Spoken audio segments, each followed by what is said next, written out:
दोस्तों, आज हम बात करेंगे वेद पुराण के बारे में। तो दोस्तों, स्वागत है आप सभी का मेरे YouTube चैनल में। अगर आपने अभी भी चैनल को सब्सक्राइब नहीं किया है तो चैनल को सब्सक्राइब कर दीजिए और बेल नोटिफिकेशन को ऑन कर दीजिए। तो चलो वीडियो को शुरू करते हैं। भारत का सबसे पहला ग्रंथ वेद है। वेदों की कुल संख्या 4 है। ऋग्वेद, यजुर्वेद, सामवेद और अथर्ववेद। वेदों को अच्छी तरह से समझने के लिए वेदांगों की रचना की गई है, जिनकी संख्या 6 है। शिक्षा, ज्योतिष, कल्प, व्याकरण, निरुक्त और छंद। हिंदू महाकाव्यों और पुराणों में भारत को भारतवर्ष कहा गया है, जिसका अर्थ भारत का देश है। वेदों में ब्रह्मा, देवता, ब्रह्मांड, ज्योतिष, गणित, रसायन, औषधि, प्रकृति, खगोल, भूगोल, धार्मिक नियम, इतिहास, रीति रिवाज आदि लगभग सभी विषयों से संबंधित ज्ञान भरा पड़ा है। शतपथ ब्राह्मण के श्लोक के अनुसार अग्नि, वायु, आदित्य और अंगिरा ने तपस्या की और ऋग्वेद, यजुर्वेद, सामवेद और अथर्ववेद को प्राप्त किया है। वेदों और पुराणों को ईश्वर का अंश माना गया है। इनमें धर्म, कर्म और आध्यात्मिक तत्वों को शामिल किया गया है। माना जाता है कि वेद पुराण सुनने मात्र से पापों का क्षय हो जाता है और व्यक्ति उत्तम लोक में स्थान पाने का अधिकारी होता है। लेकिन भविष्य पुराण में बताया गया है कि पुराण सुनते समय अगर कुछ बातों का ध्यान नहीं रखा जाए तो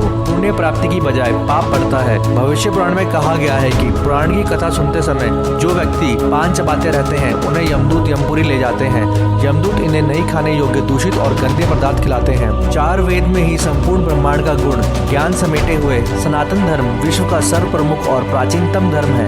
इनकी समस्त मान्यताएं और परंपराएं पूर्णतः वैज्ञानिक है। वस्तुतः यह एक जीवन शैली है जो मनोवैज्ञानिक होने के साथ साथ व्यवहारिक भी है। वेद 4 हैं, यथाक्रम ऋग्वेद, यजुर्वेद, सामवेद और अथर्ववेद। पुराण 18 हैं, ब्रह्मा पुराण, पद्म पुराण, विष्णु पुराण, वायु पुराण, भागवत पुराण, नारद पुराण, मार्कंडेय पुराण, अग्नि पुराण, भविष्य पुराण, ब्रह्म वैवर्त पुराण, लिंग पुराण, वाराह पुराण, स्कंद पुराण, वामन पुराण, कूर्मा पुराण, मत्स्य पुराण, गरुड़ पुराण और ब्रह्म पुराण। उपनिषद वेदों का ही अंग है। वेद में निहित ज्ञान के अत्यंत गुण होने के कारण आम आदमियों के द्वारा उन्हें समझना बहुत कठिन है। इसलिए रोचक कथाओं के माध्यम से वेद के ज्ञान की जानकारी देने की प्रथा चली। इन्हीं कथाओं के संकलन को पुराण कहा जाता है। पौराणिक कथाओं में ज्ञान, सत्य घटनाओं तथा कल्पना का सम्मिश्रण होता है। वेदों और पुराणों में ऐसी अनेकों कथाएं हैं जो इस बात को बताती है कि मौत और पुनर्जन्म निश्चित सत्य है। लेकिन वेदों पुराणों में यह स्पष्ट लिखा गया है कि आत्माओं का सफर निरंतर चलता रहता है। गीता में भगवान श्री कृष्ण ने स्वयं कहा है कि आत्मा एक शरीर का त्याग करके दूसरे शरीर को धारण कर लेता है।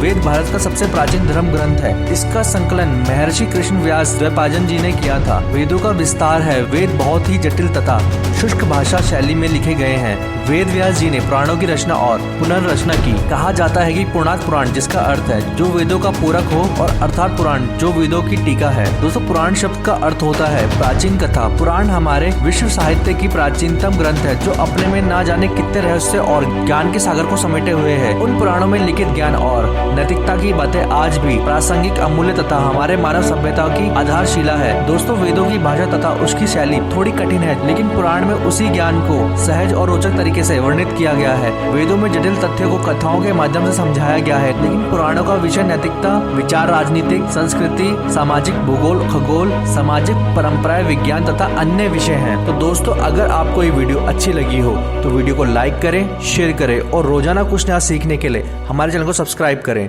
धन्यवाद।